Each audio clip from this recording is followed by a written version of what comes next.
Schelmer. Mr. Taibbi, you're recognized for 5 minutes. Thank you very much. Make sure you got the mic on there. Thank you, Chairman Jordan. Hit the mic there if you could. Just hit the button there. There we go. Right, sorry about that. Thank you, Chairman Jordan, Ranking Member Plaskett, and members of the committee for giving us the opportunity to speak today. Exactly 1 year ago today, I had my first look at the documents that came to be known as the Twitter files. We've learned a lot since then. When Michael and I testified before the good people of this committee in March, we both talked about how this isn't a partisan issue at all, despite the fact that it's been repeatedly described as a right-wing conspiracy theory or a right-wing fantasy.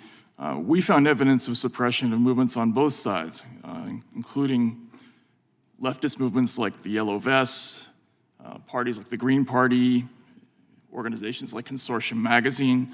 Just this week, Michael and I reported on the group that he talked about, the CTI League, and in those documents we found evidence of monitoring groups like the Democratic Socialists of America, hashtags like Healthcare for All. The nature of censorship programs is that they tend to expand in all directions, and these programs already have. As someone who voted for Democrats his whole life and who got his ideas about speech issues from people like Senator Frank Church, Paul Wellstone, and Dennis Kucinich, I believe also that there's a less obvious but more important reason that people across the spectrum should care about this issue. And the former executive director of the ACLU, Ira Glasser, once explained to a group of students why he didn't support hate speech codes on campuses. The problem, he said, wasn't the speech. The problem was, quote, who gets to decide what's hateful? Who gets to decide what to ban? Because, quote, most of the time, it ain't you. The story that came out in the Twitter files, and for which more evidence surfaced in both the Missouri v. Biden lawsuit and this committee's Facebook files releases and in the CTI League documents, they all speak directly to Ira Glasser's concerns. There's been a dramatic shift in attitudes about speech in this country, and many politicians now clearly believe the bulk of Americans can't be trusted to digest information on their own.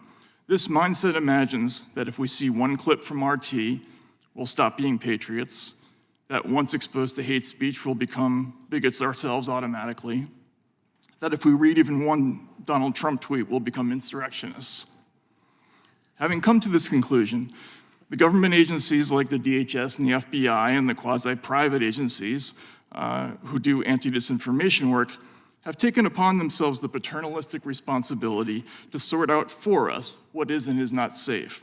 While they see great danger in allowing others to read controversial material, it's taken for granted that they themselves will be immune to the dangers of speech. This leads to the one inescapable question about these new anti-disinformation programs that is never discussed but needs to be. Who does this work? Stanford's Election Integrity Project helpfully made a graphic showing the quote-unquote external stakeholders involved in their content review operation. It showed 4 columns: government, civil society, platforms, and media. There's one group that's conspicuously absent from that list: people, ordinary people. Whether America continues the informal sub-rosa censorship system we've seen in the Twitter files or the Facebook files, or whether it formally adopts something like Europe's draconian New Digital Services Act, it's already abundantly clear who won't be involved in this kind of work.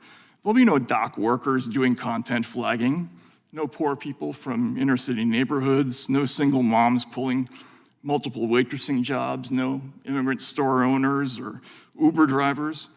These programs will always feature a tiny, rarefied sliver of affluent professional class Americans censoring a huge and ever-expanding pool of everyone else.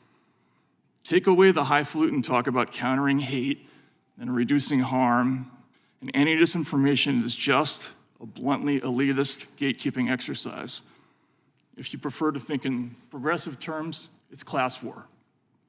If one small demographic over here has broad control over the whole speech landscape, and a great big one over there has no control whatsoever, it follows that one of those groups will end up with more political power than the other.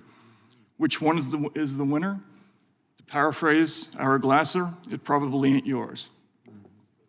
It isn't just one side or the other that will lose if these programs are allowed to continue. It's pretty much everyone, which is why these programs must be defunded before it's too late. Thank you very much.